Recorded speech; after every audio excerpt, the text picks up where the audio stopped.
What's up, fifth grade friends? Hey, jumping into a little bit of science today. I hope you guys enjoyed yesterday's video talking about tornadoes and hurricanes and all that fun stuff. Um, Today, we're going to be talking a little bit about storm safety.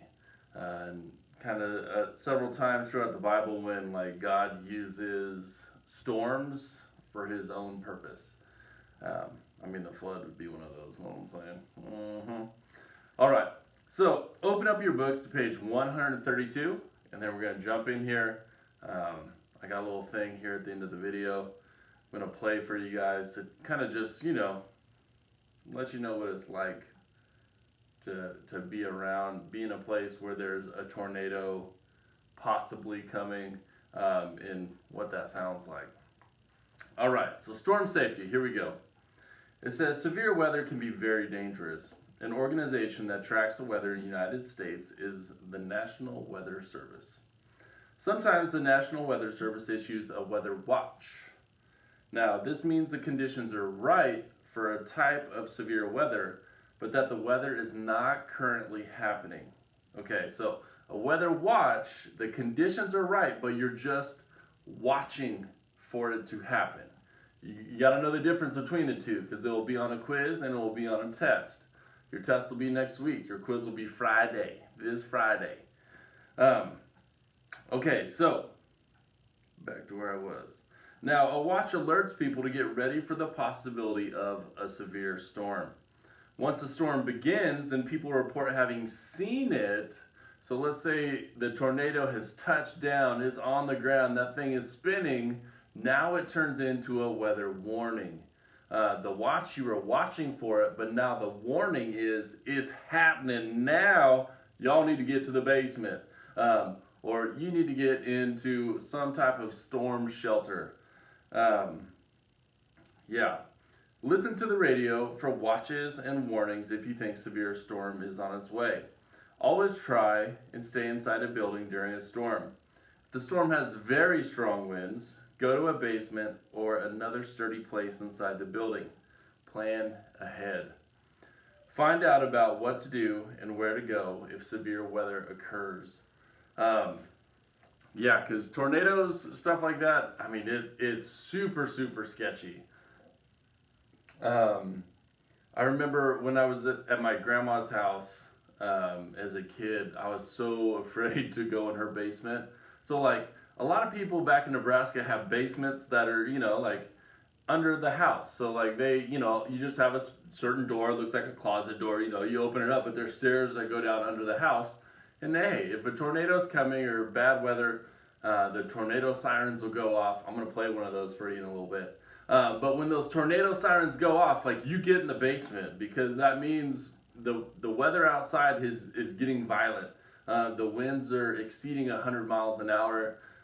So usually that's like, there are certain parameters that set off those sirens that the National Weather Service, when they see that all of a sudden there's rotation within a cloud structure, that like that cumulonimbus, big like massive thunderstorm, once they can sense that there's rotation happening or storm chasers that are chasing after the storm, once they have spotted that there is actual rotation, there's a funnel cloud, it's coming towards the ground or it's on the ground, they trigger off those sirens so that people know, hey, it's time to get in your basement, y'all. Get your dogs, get your cats, get whatever, get in the basement and hunker down.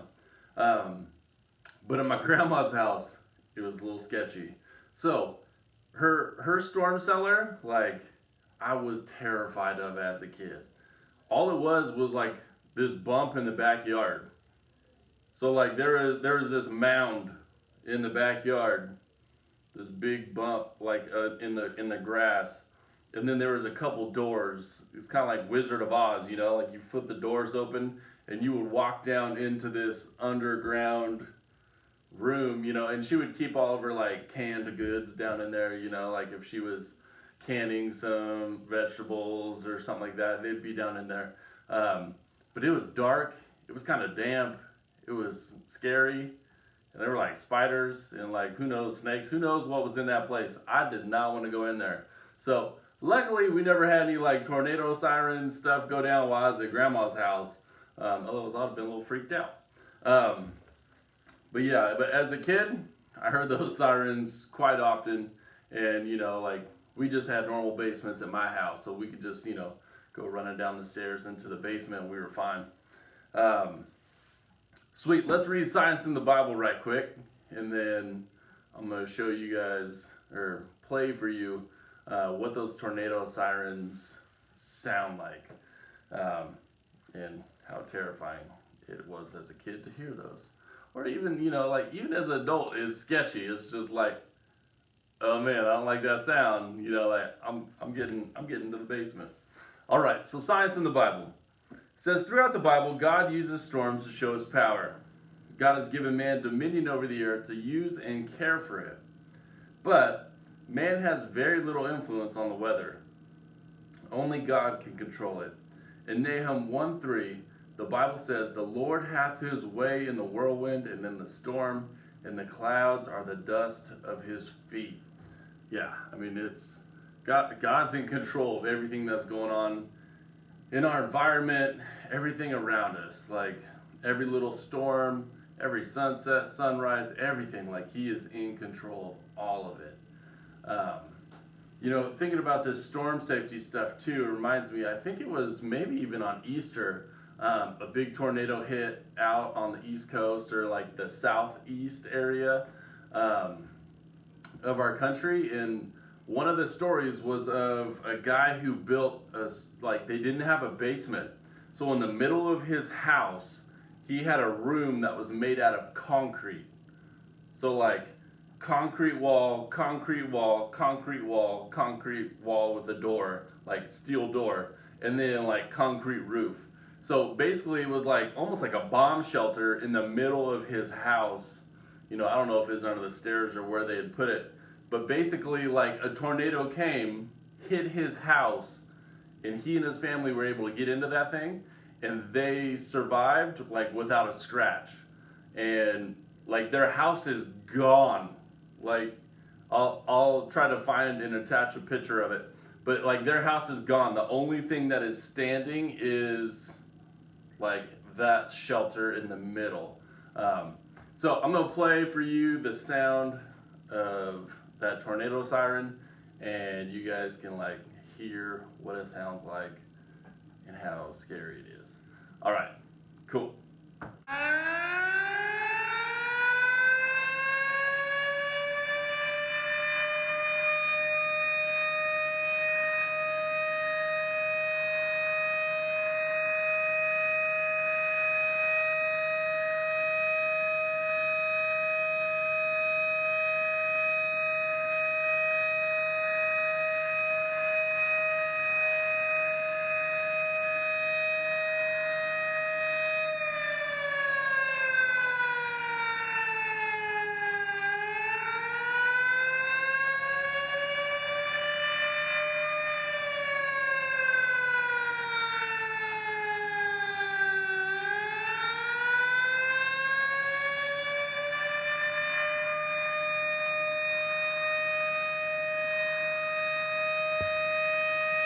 I'm telling you, there's not much scarier of a sound to like be woken up out of the deadest sleep in the middle of the night than that sound you just heard right there.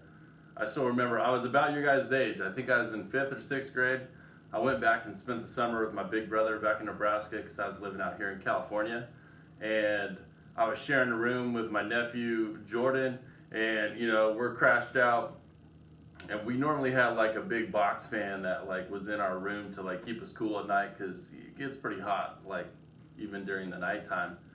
Um, and there's always like this street light outside that always kind of shone into our room, and like so our fan was always on, that light was always shining in the room, and then out of nowhere it's probably like 2 o'clock, 3 o'clock in the morning, that siren kicks on like that, and I wake up and I'm like soaked in sweat, not realizing the fan's off, and then I look and the street light's off because the power's been knocked out from the storm, and now the tornado sirens are going off.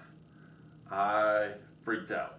Like I grabbed my nephew, I ran into my niece's room and grabbed both of them, and little like 12-year-old Mr. Poole running down the stairs from the upstairs like all the way down. Like I run into my brother's and sister-in-law's room, like, hey, we gonna get in the basement, you know, like California boy was freaking out. Like it'd been a while since I heard those sirens, and man, it freaked me out. I was running, but then it was really cool because my brother was kind of like, you know, the storm's not near us, you know, like after like an hour or so, he's like, yeah, storm's not near us. It's kind of like moved on or whatever.